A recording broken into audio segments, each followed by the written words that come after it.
穿越斗罗的你觉醒双生武魂，第一武魂空，极致空间巨象，无视防御，近战无敌。第二武魂时，概念系时间主宰，时间静止，因果掌控。穿越斗罗的你觉醒双生武魂，第一武魂空，极致空间巨象，无视防御，近战无敌。第二武魂时，概念系时间主宰，时间静止，因果掌控。自觉醒那天起，便被弗兰德牢牢盯上。作为穿越者，史莱克那几个人的德行你很清楚。戴沐白仗着皇子身份在学院外糟蹋姑娘，马红俊邪火上来，就连村子里的鸡都不放过。奥斯卡那武魂香肠更恶心巴拉。至于弗兰德和玉小刚，一个是钻进钱眼里的奸商，一个是抄袭理论实战拉胯的废物。于是当晚你就连夜跑路了，岂料半路被弗兰德截住。见此，你使用第一武魂空，空间之力凝聚成一柄半透明的长剑，剑锋所过之处，空气裂开虚空。结果弗兰德被剑擦过肩膀，谁知这老不死的眼睛更亮了，发了疯的想要收你为弟子。你曾想过干掉弗兰德，但时间只能暂停2秒，而自己最多能刺出3剑。3剑过后，弗兰德反应过来，猫鹰武魂一开大，天上地下自己根本跑不掉。于是第2次逃跑时，你把弗兰德引到索托城最大的赌场，用10武魂控制骰子，结果连赢23把，弗兰德眼珠子都快掉进惊魂壁里了，整个人亢奋得手都在抖。你乘势偷偷跑出赌场，走到门口时还不忘回头喊了一句：“6号桌，那个戴眼镜的中年男子出老千。”此话一出，整个赌桌的客人瞬间炸了锅，他们早就看不惯这个连赢几10把的家伙，几个人直接掀桌子扑上去，将弗兰德暴揍了一顿。谁知在逃跑中，已经意外来到了武魂殿前任教皇千寻疾的陵园。相较于史莱克，武魂殿那些供奉从不搞那些弯弯绕绕的算计，于是你秉着好奇心，利用第2武魂时绕开侍卫，直接跑了进去。此时一座纯金打造的棺椁前，你看着上面刻满天使纹路和武魂殿的徽记，脑海里出有钱2个字。然而就在这时，门口就响起轻微的脚步声。见此，你快速躲到一尊天使雕像后，偷偷探出半个脑袋。这是一个金发女人站在棺椁前，她穿着白色金边的短裙，皮肤很白。女人跪在棺椁面前，声音嘶哑的开口：“杀父之仇，女儿迟早会报。”虽然那个女人还坐在教皇位置上，但她坐不了多久了。不料就在此时，你脚下踩到一块松动的地砖，发出咔的一声。千仞雪转头看向声音的方向：“谁？出来！”你拍了拍袖子上的灰，从雕像后面走了出来。“我说是路过的，你信吗？”千仞雪见你脸上戴着一个铁灰色的面具，只露出眼睛和嘴巴。这里是武魂殿禁地，擅闯者死。我对教皇冕下仰慕已久，今天特意来拜祭一下。想到此处，千仞雪的眼睛眯起来了，戴着面具来瞻仰，同时金光在掌心凝聚，一柄长剑慢慢浮现，剑身通体金色，剑柄上刻着天使展翅的造型，剑刃上流淌着淡淡的光焰。盗墓的小贼，说这么多废话，难道是想拖延时间来等你同伙？你看了一眼那柄剑，又看了一眼千仞雪。原著里千仞雪这个时候差不多60多级，而自己是42级，直接差了2个大阶。于是你举起双手，示意自己没有恶意。我真不是盗墓的，我要是盗墓的，在你进来之前我就应该把棺材盖撬开了，那才叫盗墓的。而我现在啥也没拿，顶多算个私闯民宅。千仞雪握剑的手明显顿了一下，大概是没想到你还能说出这么一套逻辑。私闯民宅也是死罪。千仞雪也不想再废话，天使圣剑直接抬起，6环魂帝的魂力向你压来，剑波掀起的涟漪将你的衣服吹得往后飘，同时面具也从脸上掉落，露出惊人的面容。千仞雪看着你那张脸愣了一下，她从未见过如此帅的男生，这还是第一个。仅仅一瞬间的愣神，天使圣剑在距离你喉咙2毫米的距离停了下来。跟我回去受罚，否则死在这里。你低头看了一眼那柄金色的剑，又抬头看了一眼千仞雪的脸，你这人怎么这么轴？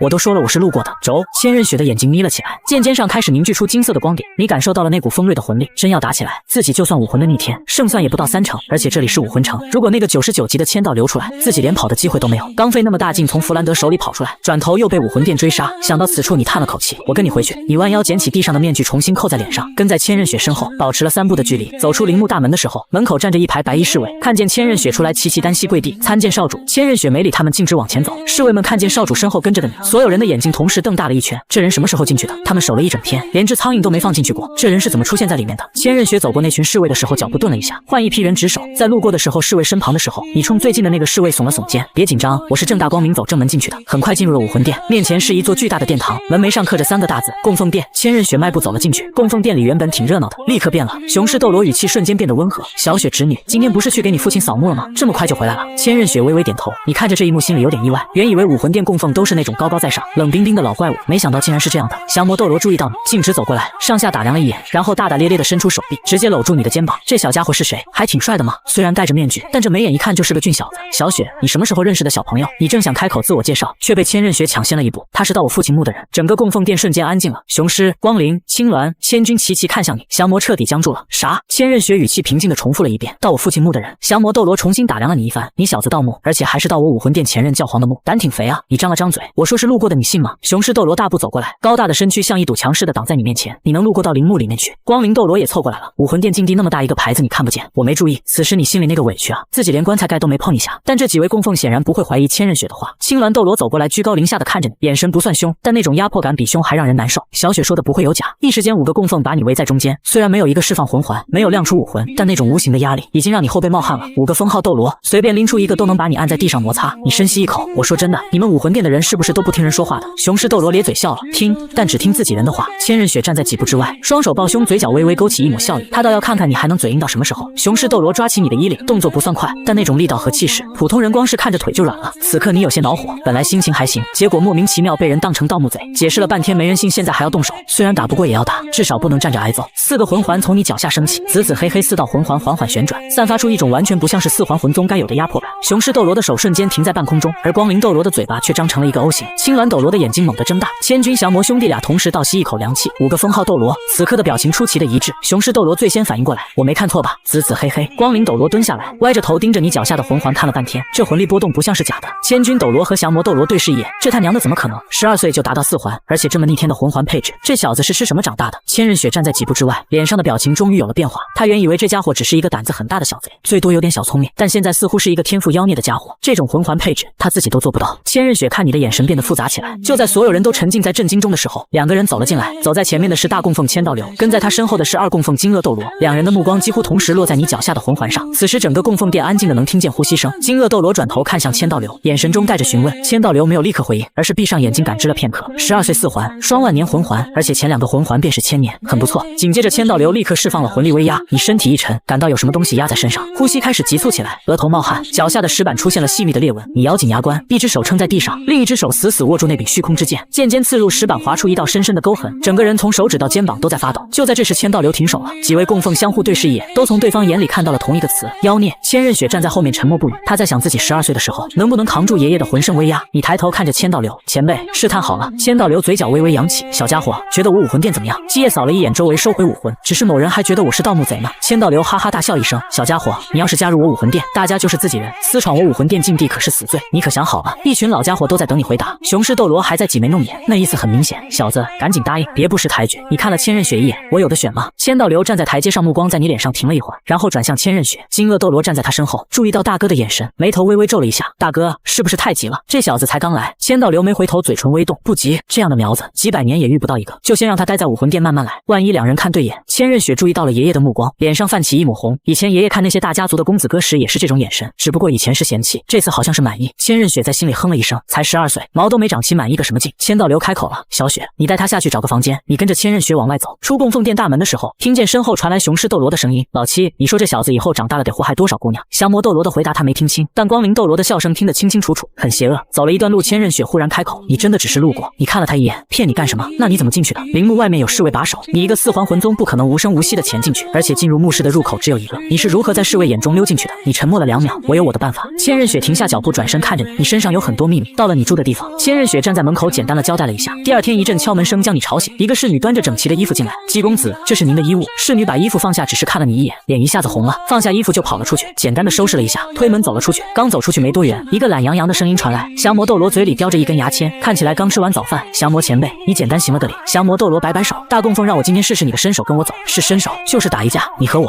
你沉默了1秒，一个封号斗罗跟我一个4环打。降魔斗罗哈哈大笑，放心，我收着打，就看看你的实战水平。很快供奉殿前的广场上围满了人，路过的侍女看见你那帅气的面容都不由得驻足停留。降魔斗罗扫了4周一眼，毫不在意。他走到广场中央，转过身面对你，准备好了。只见降魔斗罗右手一伸，一根通体泛红的棍子出现在掌心，盘龙棍。9个魂环依次从他脚下升起，黄黄紫紫黑黑黑黑黑。一个侍女双手捧在胸前，眼睛都快变成星形了。降魔供奉好帅啊！降魔斗罗嘴角微微上扬，手里的盘龙棍转了一圈，背在身后，下巴抬得高高的。你看着他不动声色，右臂抬起，手掌张开，五指往虚空中一探，一柄剑从虚空中被抽了出来，剑身半透明，里面散发着虚空的光芒，剑刃边缘的空间也在微微扭曲。4道魂环缓缓旋转，紫色与黑色的光芒交织在一起，广场周围瞬间安静。刚才还叽叽喳喳的侍女们全都闭上了嘴。一个侍卫手里的剑都掉了，我是不是看错了？第3个魂环是万年的，这怎么可能？万年魂环不是要到魂王才能吸收吗？而且他的前2个魂环竟然都是1000年的，他才多大？这是哪位供奉长老的孩子？天赋也太强了吧！一个侍女忽然开口，声音不大，但在安静的人群里听得清清楚楚。你们有没有注意到他的长相？他的脸也好帅啊！降魔斗罗嘴角的笑僵住了，刚才还在喊他帅的那些侍女，现在全在盯着你看，一个比一个眼睛亮。降魔斗罗撇了撇嘴，长得帅有什么用？降魔斗罗动了，他没有用全力，甚至没有使用魂技，盘龙棍只是简单的往前一捅，带着7分力度，压制在魂王级别，正面接下这一击，4环魂宗也承受不住，所以你没接，脚下一点，整个人往后退了半丈。降魔斗罗咧嘴一笑，棍子横扫，这一下覆盖了3丈的范围，呼呼的风声听得人头皮发麻。你这次没躲，第1魂环亮起，第1魂技空无痕，半透明的剑身上闪过一道幽光，你抬手一剑迎向盘龙棍，周围吃瓜的侍卫倒吸一口凉气。4环魂宗拿剑去应接封号斗罗的盘龙棍，这不是找死吗？剑棍相交，虚空之剑像穿过空气一样穿过了盘龙棍的棍身，没有受到任何阻碍，剑尖直奔降魔斗罗的肩膀。降魔斗罗的眼睛猛地瞪大，他活了快200年，头一回见到这种事。盘龙棍挡不住对方的剑，这他妈的什么鬼？紧急关头，降魔斗罗猛地后仰，那道半透明的剑刃擦着他的肩膀划过，肩膀上一道细细的血线渗出来，伤口周围的空间微微扭曲，像是有看不见的东西在撕扯。降魔斗罗低头看了一眼肩膀上的伤，血止不住，而且愈合的速度比正常伤口慢了10倍。伤口处有一种奇怪的撕扯感，像是有什么东西在阻止血肉长回去。你这剑能无视防御，你握剑横在身前，差不多。降魔斗罗深吸一口气，脸上的表情从随意变成了认真。好小子，那我也不客气了。说完，降魔斗罗的速度提上来了，从魂王级别提升到魂帝级别。盘龙棍像一条活过来的龙，在空中留下道道残影，每一棍都带着足以砸碎巨石的力量。你不跟他硬碰，第二魂环亮起，第二魂技空咫尺，第二魂技空咫尺，你的身形瞬间消失，随后出现在降魔斗罗身后3尺的位置，虚空之剑无声无息地刺向他的后腰。降魔斗罗来不及转身，盘龙棍往身后一扫，同时身体往前冲出，但剑尖还是在他身上划了一道口子。降魔斗罗转过身，见你已经退到了2丈外，他皱着眉头看着你，瞬移，你移动的时候没有魂力波动，是怎么做到的？你看向手中的虚空之剑，空间折叠，我把咱们之间的空间折在一起，一步就能跨过去。降魔张了张嘴说不出话来，随后盘龙棍再次砸下，这次的速度提升到魂圣级别，棍影漫天。见此，你的指使不断发动，身形在广场上闪烁不定。降魔斗罗的棍子每次都差那么一点点，明明看着要打中，挥过去却只打到空气，有几次已经碰到了你的衣服，但那一瞬间你的身形又消失了，只留下一个淡淡的残影。降魔越打越烦躁，一个封号斗罗打一个4环魂宗，打了这么久连一脚都没摸到，说出去丢死人，你小子就不能站着打？前辈，打架哪有让站着挨揍的？降魔斗罗气笑了，行，你不站着，我也不让你跑。他的速度瞬间提到了魂斗罗级别，盘龙棍上的魂力暴涨，每一棍挥出都带着低沉的轰鸣，广场上的石板被棍锋掀飞了好几块，你只感觉压力陡然增大。虽然指使能够瞬移，但发动需要极短的时间。降魔斗罗的攻击频率太高了，自己刚闪到一个位置，棍子就已经跟过来了。这时你只能发动自己的第3魂技空绝对领域，此时以你为中心，一个10米的球形空间剧烈扭曲了一下，降魔斗罗瞬间被拉进领域。这时的降魔也感觉到了异样，他挥出盘龙棍的每一击轨迹都发生了偏移，明明瞄准的是头，棍子却从你的肩膀旁边划了过去，这是领域内的空间扭曲了攻击弹道。此时你也动了，在领域内你的速度快得离谱，身形像是同时出现在3个位置，一剑从左前方刺来，一剑从右后方斩下，一剑从头顶劈落，3剑都是一真一假。降魔斗罗分不清，只能凭感觉挥棍格挡，但剑还是穿过了棍子，在他手臂上留下了一道伤口，同时整个人被强行平移了3尺，正好撞上虚空之剑的剑锋。降魔斗罗硬扛了这一剑，盘龙棍猛地往地面一砸，轰的一声，广场上炸开一个3尺深的大坑，想用冲击波把你震开，但冲击波进入领域后方向也被扭曲，大部分力量偏向了别处，只有一小部分到达你的身前，却被你身上的半虚空化状态免疫掉了。降魔斗罗站在领域边缘，满脸的不可思议，免疫伤害，你纠正道，免疫空间波动类攻击。降魔斗罗听后沉默了，他现在终于明白为什么大供奉要他亲自来试你的武魂了，现在他知道你的武魂到底有多离谱。降魔斗罗深吸一口气，再来，他这次用上了封号斗罗的实力，虽然没有全力，但9环的气势压下来，整个广场都在颤抖，但你没退。第4魂环瞬间亮起，黑色的魂环散发出令人心悸的波动，虚空之剑上的光芒从半透明变成了纯黑。第4魂技空烟灭斩，一道漆黑的半月形剑芒从剑刃上飞出，所过之处被撕开一条长长的黑色裂缝，裂缝边缘的空间碎片纷纷剥落，发出清脆的响声。降魔斗罗的瞳孔骤缩，他双手握紧盘龙棍，9个魂环在身前凝聚出一面金色的能量盾，他没有躲，他要亲身体验一下你这一击到底有多强。当漆黑剑芒撞上金色护盾，护盾上出现了一道裂痕，下一秒漆黑剑芒穿透护盾打入地面，爆发出剧烈的声响。降魔斗罗低头看着地上的大坑，愣了2秒，这小子的第4魂技怎么这么可怕？自己的这一击足有魂帝级别的威力，而且无视防御。你收回剑，大口喘着气，万年魂环的消耗太大了，以自己现在的魂力，最多只能使用第3魂技和第4魂技各一次。广场边缘所有的侍卫和侍女都看傻了，一个4环魂宗竟然能打退封号斗罗，虽然降魔没用全力，但这也太离谱了吧。降魔斗罗嘴角抽了抽，他却发现不知道如何来形容这些魂技。变态妖孽逆天，你是怎么活到现在的？能觉醒出这样强大的武魂，一定是先天满魂力，为什么武魂殿没有收到觉醒的消息？莫非你是哪个大家族的公子？你摇了摇头，我是个孤儿。至于武魂殿为什么没有收到消息，是因为一个叫弗兰德的家伙，他是史莱克学院院长，他看到我觉醒武魂后，就一直缠着我加入史莱克学院，不同意他就一直跟在我身边，而且他还贿赂武魂殿的执事大人，不让把觉醒的消息上报武魂殿。你说到最后声音都低了下去。6年他把我困了6年，我每跑一次他抓一次。此时降魔斗罗的拳头攥得咔咔响，一个6岁的孩子觉醒双生武魂，而且先天满魂力，本应该被当成天才培养，享受最好的资源，走上最耀眼的道路，结果被一个疯子囚禁了6年。降魔斗罗伸手拍了拍你的肩膀，这6年苦了你了，6岁到12岁，最该被好好培养的6年全被毁了，但你靠自己硬生生修到了4环，还是双万年配置，确实好离谱。要是给你最好的资源呢？降魔斗罗简直不敢想，那个弗兰德现在在哪？你看了他一眼，降魔前辈你要干什么？我去劈了他。前辈他好歹是个7环魂圣，7环怎么了？我一棒子就能劈死你。张了张嘴，发现没法反驳。这时候人群后面传来一个低沉的声音，不用你去。此时雄狮斗罗大步走了出来，身后还跟着光灵斗罗和青鸾斗罗，3个人脸色都不太好看。雄狮斗罗走到你面前，小家伙，你说的那个弗兰德是史莱克学院的院长。见你点头，雄狮斗罗脚下一蹬，整个人冲天而起，金色的失踪在阳光下炸开，转眼就消失在天际。光灵斗罗看着雄狮消失的方向，啧啧了2声，老熊头今天火气挺大。此时青鸾斗罗看着你有些疑惑，基野，你那个第3魂技领域一开是不是什么攻击都能免疫，非物理类的可以？以。光灵斗罗若有所思地点点头，忽然又问：你那个第二魂技能瞬移多远？目前大概50丈，魂力够的话还能更远。光灵斗罗听后啧了一声：我在你这个年龄都射不了这么远。降魔斗罗揽住你的肩膀：小家伙，你既然选择了加入武魂殿，那以后供奉殿就是你家，我们这几个老家伙就算是你长辈了，以后谁敢欺负你直接喊我，我来帮你揍他们。你只要记住，在武魂殿没人能动你。你点了点头，没再说话。2楼窗户后面，千道流把这一切看在眼里。金鳄斗罗站在他身边，表情凝重：大哥，雄狮已经出发了。千道流点了点头，让雄狮别把人打死了，那就打残吧。金鳄斗罗淡淡道。千道流看了他一眼，嘴角微微扬起：打残可以。金鳄斗罗也笑了，两个人对视一眼，笑容里带着同一种意思。感动我武魂殿看中的人活腻了。回到房间之后，你便开始了冥想修炼，意识沉浸在魂力运转之中，体内的魂力就像一条干涸的河流，正在一点一点重新蓄满，每恢复1分河床就拓宽1分。这个过程很慢但很扎实。夜深之后，你睁开了眼睛，周身散发一阵魂力波动。此时你也突破了43级。就在这时，门外传来急促的敲门声，是2男1女，15、16岁的样子，一个红毛，一个灰毛，一个棕毛。红毛的个子最高，身材壮实，双手抱胸；灰毛的头发披散在肩上，表情沉稳，手里把玩着一把短刃。棕毛是个女的，一头棕色长发，五官精致，身材曲线惊人，穿着一身紧身的战斗服，该秃的秃，该翘的翘，你不用想就知道这3人是谁。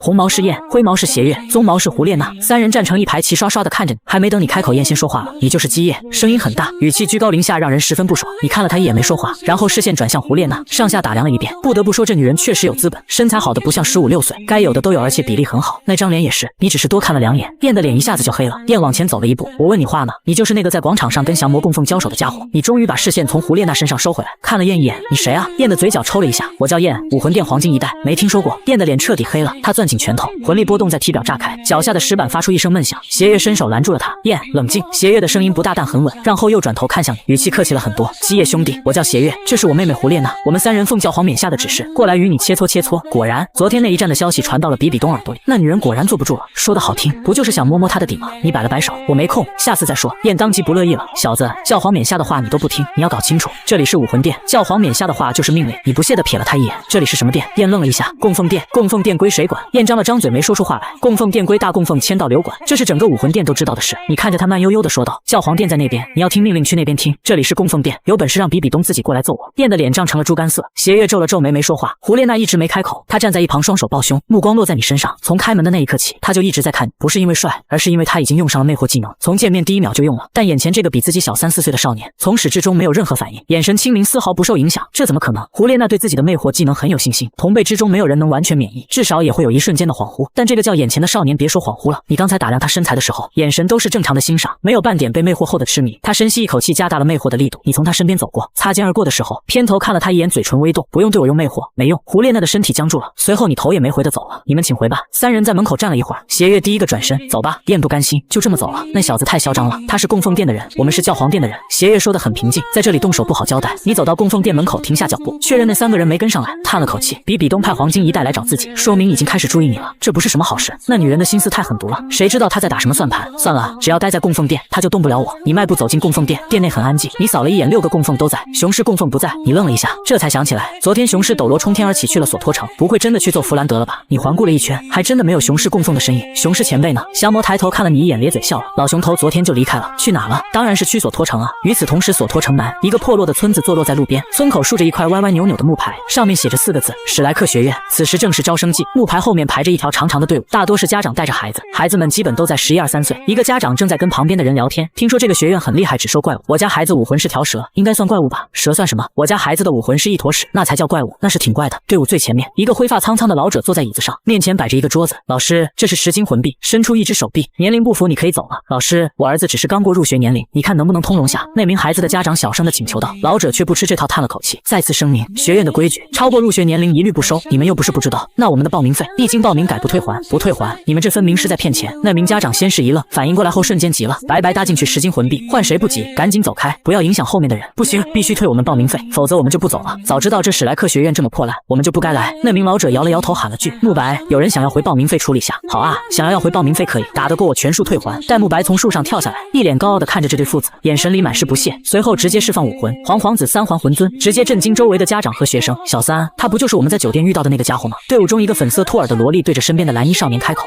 小五，确实没想到在这里还能遇到见他。突然一道不屑的声音响起：一个3环小鬼真是好大的威风啊！一道身影从天而降，落在了史莱克学院门口，高大的身躯，红色短发，眼睛像铜铃，他穿着一件深金色的盔甲，胸口绣着武魂殿的标记雄狮斗罗。他抬头看了一眼那块歪歪扭扭的木牌，念出声来：史莱克学院。然后转过头看了一眼面前破败的村子，又看了一眼排着长队的家长和孩子们。就这，李玉松站站了起来，脸上的笑容僵住了。他认出了那件衣服上的标记，武魂殿，还有那股气势，此人绝对是封号斗罗。请问冕下您是？雄狮斗罗双手抱在胸前，低头看着面前这个灰发老头，嘴角的不屑一点没藏着。让你们史莱克学院的院长滚出来，老子有事找他。李玉松吓了一跳，找院长的？他活了大半辈子，头一回见到封号斗罗上门找人，用的还是滚出来这种字眼。犹豫了一下，他没敢多问。慕白，给这位冕下倒杯茶，好生照顾。随后转身快步走进学院。雄狮斗罗站在原地，没有要做的意思。戴沐白端着一杯茶走过来，腰弯得很低，样子装得极其恭敬。冕下，请用茶。雄狮斗罗低头看了他一眼，刚才你这小鬼不是很嚣张吗？戴沐白端茶的手僵了一下，打得过你，全数退还。雄狮斗罗把他的话原封不动地念了出来，语气淡淡的，这话是你说的吧？戴沐白的脸色有些尴尬，他张了张嘴想说点什么，却一个字都发不出来。雄狮斗罗没再看他，目光扫向那群家长和孩子。刚才那个被赶走的家长不知道哪来的勇气，突然从人群里冲出来，扑通一声跪在雄狮斗罗面前，大人，请您为我们做主。他指着戴沐白，声音都在抖，这个破学院骗钱，交10个金魂币，测试年龄不服就不退，还威胁我们。我儿子在初级学院的时候也算是个天才，结果这学院不收我们也就算了，还看不起我们。他的话像一根火柴扔进了油锅里，人群瞬间炸了。对，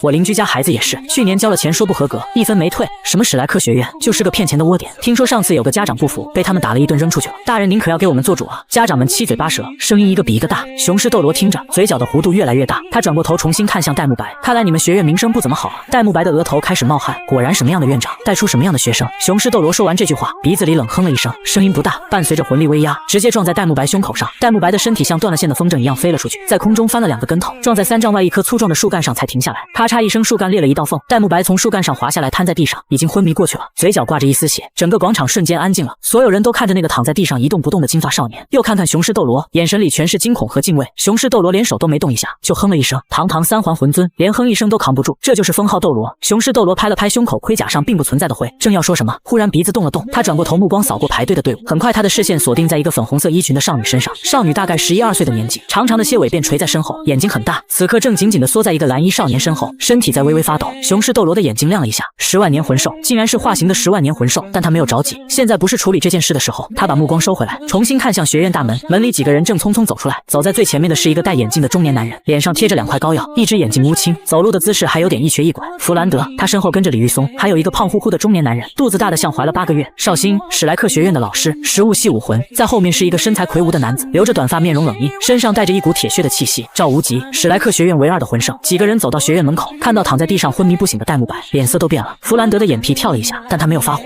甚至没有质问，他快步走到雄狮斗罗面前，双手抱拳，腰弯得很低，在下弗兰德，不知冕下是？声音很恭敬，挑不出丝毫毛病。雄狮斗罗低头看着他，你就是弗兰德，老夫供奉殿第4供奉雄狮，当年就是你这只杂毛鸟软禁基业6年。弗兰德心里咯噔一下，基业，他去了武魂殿。冕下，那小子和你说了什么？雄狮斗罗没回答这个问题，他伸出一根手指点了点弗兰德，又点了点躺在地上的戴沐白。不过令老夫没想到的是，你们学院的3环魂尊都能这么嚣张，学生当众威胁平民，好大的威风。弗兰德的脸色变了，冕下，这里面可能有误会。误会？雄狮斗罗的声音突然拔高了8度，老夫亲眼看见，亲耳听见的，你跟我说误会？弗兰德被这一声吼得后退了2步，额头上的汗珠一颗一颗往下掉。赵无极往前走了1步，挡在弗兰德面前，他抬头看着雄狮斗罗，脸上的表情不太好。冕下，您是封号斗罗，对我们这些晚辈出手，是不是不太合适？雄狮斗罗低头看着他，你谁？在下赵无极，史莱克学院副院长，你就是不动明王赵无极，还真是有趣。雄狮斗罗笑了笑得很响亮，下一秒他的眼神突然冷了下来，9环封号斗罗的威压毫无保留地释放出来，黄黄紫紫黑黑黑黑黑，散发着可怕的威压，震慑住在场所有人。赵无极的腿瞬间就软了，魂圣和封号斗罗的差距太大了。弗兰德和其他几个老师也被这股威压压得跪在地上，周围的学生和家长早就退到了几10丈外，所有人都在发抖。雄狮斗罗收起威压，赵无极几人趴在地上大口大口的喘气，后背的衣服全湿透了。雄狮斗罗的声音恢复了平静，我今天来没有别的事，就是单纯替基业教训下你们。不得不说，你这只杂毛鸟还真是疯子。6岁那年，你在一个村子里发现了一个双生武魂的孩子，先天满魂力，你贿赂了武魂殿的指示，没有上报消息，你把那个孩子困在身边6年，不让他离开，不让人找到他，是不是特别可耻啊？雄狮斗罗每说一句就往弗兰德走近1步，弗兰德每听一句就往后退1步，最后他被逼到了学院的破墙根下。什么？这个院长竟然是这种人？我好像知道，那孩子是个孤儿，我记得6年前觉醒了不错的武魂，只不过后来去了哪我也不知道，困在身边6年，这人是疯子吧？周围的家长一个个忍不住唾骂弗兰德，要不是看在对方是魂师，恐怕早就当场拿石头砸了。双生武魂，先天满魂力，老师不是说双生武魂和先天满魂力很稀有吗？唐三在心里暗道，随后注意到身后的小五一直颤抖。小五你怎么了？小三，我们走好不好？不来这个学院了。小五颤抖的开口，丝毫不敢看向雄狮斗罗。唐三有些摸不着头脑，没事的小五再等等，既然老师推荐我们来这个学院，这个学院就一定有奇特的地方，我们不应该被表象迷惑。事实上唐三心里也在犯嘀咕，这个史莱克学院的院长确实有些疯狂，竟然困住一个孩子6年。雄狮斗罗居高临下的看着弗兰德，那孩子现在是我武魂殿的人，我作为他的前辈，自然要替他讨回公道。说完，雄狮斗罗抬拳，一拳轰向弗兰德，没有使用丝毫魂力。弗兰德还没回过神来，一击被被锤飞，眼睛都碎得不能再碎了。弗兰德趴在地上，脸上青一块紫一块，嘴角的血混着泥土糊了一脸。他不是没想过反抗，但封号斗罗的威压像一座山压在身上，他连武魂都释放不出来，只能像条死狗一样被人按在地上走。雄狮斗罗跳过去，一拳砸在他肩膀上，骨头咔的一声响。弗兰德闷哼一声，心里却在骂：基业，你这个臭小子，早知道我就不该对你那么客气，就该把你关在学院，让你跑都跑不了。雄狮斗罗又是一拳砸在他肚子上，弗兰德把胃里的酸水都吐了出来。不服？雄狮斗罗冷哼了一声，你眼珠子一转，我就知道你在想什么。弗兰德不敢再想了，雄狮斗罗揪着他的衣领，把他提起来，左右开弓，啪啪两个大耳光。弗兰德的眼镜早就飞了，脸肿得像猪头，牙齿松了2颗。赵无极站在一旁，眼皮一直在跳，他想上去劝，但腿不听使唤。一个是封号斗罗，一个是魂圣，中间差了2个大阶，他上去跟送菜没区别。赵无极一开目光不敢再看，心里默默说了一句：老友，对不住了。当初基业那孩子他也知道，6岁双生武魂，先天满魂力。弗兰德把这个消息告诉他的时候，他第一反应是不信，第二反应是这样的天才要是能来史莱克就好了。他也劝过弗兰德，说人家不愿意就别强求，强扭的瓜不甜。弗兰德不听，这样的天才放早了这辈子都遇不到第二个，这是弗兰德的原话。赵无极当时没再说什么，因为他也有私心，这样的天才如果真的来了史莱克，对学院的好处太大了，所以他选择了沉默。现在人家找上门来了，赵无极叹了口气，命里有时终须有，命里无时莫强求，这个道理弗兰德应该明白了。围观的家长们一开始还看得解气，拍手叫好，但看着看着就不忍再看下去了，太惨了。一个中年男人被人按在地上揍了1个时辰，脸肿的连亲妈都认不出来。有几个心软的家长摇了摇头，带着孩子走了。走吧走吧，别看了，再看晚上要做噩梦。这学院估计也开不下去了，回家吧。人群渐渐散去，偌大的史莱克学院门口只剩下几个人还站着，一个青色衣裙的少女，11、12岁的样子，气质清纯；一个粉色衣裙的少女躲在蓝衣少年身后，身体还在抖，蓝衣少年护着她，表情冷静，眼神却很凝重。还有一个长得极为丰满的猫尾少女，穿着一身紧身衣，曲线惊人。4个人都没有走。雄狮斗罗甩了甩手，活动了一下手腕，1个时辰，拳拳到肉，没有用魂力，纯体力活。他已经很久没有这种畅快的感觉了。低头看了一眼地上的弗兰德，已经昏过去了，鼻子里冒着血泡，像条死鱼，心里的气出了大半。雄狮斗罗转过身准备回去了，然后他看见了那几个人：青色衣裙的少女、蓝衣少年和他身后的粉衣少女、猫尾少女。雄狮斗罗愣了一下，这些小家伙竟然没被吓退，胆识倒是不错。不过他的目光落在了粉衣少女身上，眼神变了，那种眼神像是在沙漠里走了3天3夜的人，忽然看见了一汪清泉，10万年魂兽化形的10万年魂兽。雄狮斗罗的嘴角慢慢咧开，大步朝小五走了过去。唐三注意到了雄狮斗罗的眼神，那不是看人的眼神，那是看猎物的眼神。小五在发抖，从雄狮斗罗出现的那一刻起，他就在发抖。现在雄狮斗罗朝他走过来了，他的腿像灌了铅一样，一步都迈不动。他想跑，但身体不听使唤。10万年魂兽化形，在封号斗罗面前，跟一只兔子没什么区别，好像本来就是兔子。雄狮斗罗走到小五面前，唐三挡在了中间。唐三双手抱拳，腰弯得很深。在下唐三，见过前辈。声音很稳，表情很恭敬。雄狮斗罗低头看了他一眼，蓝衣黑发，长相普通，眼神倒是挺亮，但再亮也没用。雄狮斗罗一甩手，唐三的身体飞了出去，在地上滚了2圈，撞在一块石头上才停下来，不过并没有受伤。雄狮斗罗没用力，但这一甩的意思很明确，别挡路。雄狮斗罗蹲下来，近距离看着小五，但在他眼里，这不是一个少女，这是一个10万年魂环和一块10万年魂骨。雄狮斗罗的语气带着嘲讽：10万年魂兽化形，还真是有胆量。小五的嘴唇在抖，眼眶里有泪水在打转，他想说点什么，但喉咙像被掐住了一样发不出声音。他见过封号斗罗，在星斗大森林里远远的见过，但那是隔着几10丈的距离，而且有母亲还有大明、二明在身边。现在一个封号斗罗就蹲在他面前，伸手就能碰到他，那种压迫感像天塌下来了一样。小五放弃了抵抗，逃不掉的，别说逃了，他连动都动不了。雄狮斗罗对他的反应很满意，他伸出手一把抓住小五的后领，像提一只兔子一样把他提了起来。小五的身体悬在半空，眼泪终于掉了下来，一颗一颗砸在地上。住手！唐三的声音从身后传来。雄狮斗罗停下脚步，回头看了一眼，唐三从地上爬起来，身上沾满了泥土和草屑，但眼神很坚定。放开小五，声音不大，但每个字都咬得很清楚。雄狮斗罗挑了挑眉，这小鬼好狂妄啊！小五听到唐三的声音，猛地回过神来，他挣扎着转过头，看见唐三站在那里，浑身上下都在发抖，眼神中充满了愤怒。一个12岁的少年面对一个封号斗罗，丝毫没有胆怯。小五的眼泪流得更凶了。小三，你快走！他的声音很小，小到几乎听不见。别管我了，你快走啊！唐三往前走了一步，雄狮斗罗看着他，眼神里多了一丝玩味。小鬼，你知道她是什么吗？唐三咬了咬牙，不管她是什么，她是我的妹妹。雄狮斗罗笑了，小鬼，你知不知道这女娃是10万年魂兽化形，她的年龄不知道是你几千倍几万倍，你当她是你妹妹？唐三的瞳孔缩了一下，10万年魂兽，他知道10万年魂兽化形的事，在书上看过，但他从来没想过小五会是魂兽。唐三愣了一瞬，但仅仅是一瞬，不管她是什么，她是我的妹妹，请你放开她。雄狮斗罗看着他看了好几秒，然后笑了，笑得很响，有意思。他转头看了看其他几个人，青色衣裙的少女站在原地，她虽然没听清几人的对话，但看着这一幕都有些动容，太感人了。猫尾少女歪着头看着这一切，表情依然没什么变化，她也没有听到雄狮斗罗的话。雄狮斗罗把目光收回来，重新看向唐三，小鬼，你知道你在跟谁说话吗？唐三深吸一口气，知道，前辈是封号斗罗，那你还敢拦我？雄狮斗罗被这个不知天高地厚的小子搞得有点生气了，他活了200多年，见过不怕死的，没见过这么不怕死的。一个12岁的小鬼连魂尊都不是，在封号斗罗面前这么嚣张。雄狮斗罗点了点头，把小五随手往旁边一扔，你这小鬼不怕死，老夫成全你。小五摔在地上没有跑，而是冲着唐三喊，不要，